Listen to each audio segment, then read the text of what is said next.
When it comes down to assessing what we're looking for and who to hire and what we're going to hand off and things like that, I actually have this concept of basically it's a Venn diagram.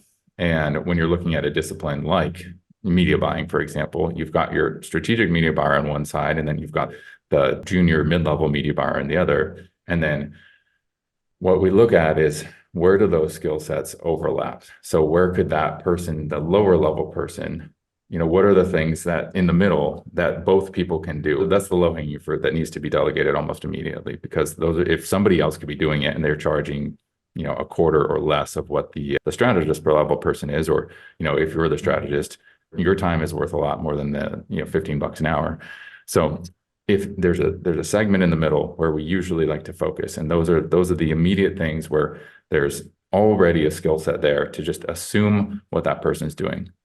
And so I actually go through this exercise with clients, and I have them look at what they're doing on a day-to-day basis, week-to-week basis, and then just identify where's their overlap between what they're doing and this person's skill set. And so that's one of the first things.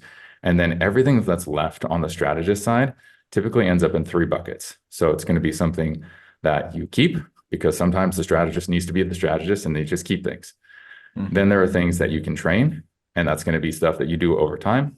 And then there are things where you can just hand it off, and it can give them an opportunity to just figure it out, because they're smart and capable people. And so, as you might imagine, we work from the bottom up. So the next tier over, as soon as we've got the things handed off that there's an immediate overlap, then we look at, well, what are the things we can just let them take a swing at it and see if they can just figure this thing out. So those things get handed off next. And then you work on the things that you can train. And those are by the time that you have those first 2 buckets handed off, then you've got time to train that individual. Then you've got time to spend, one-on-one with them, do the SOPs, help them understand the theory that you're implementing here, why you're making the decisions you're making. Because the more you can hand off, the more time you can spend with that individual, the more knowledge transfer that takes place, the more they're actually going to be able to support you long-term. So, and the more engaged they are, the deeper that they get into the mix, usually the more engaged they are, the more invested in their success.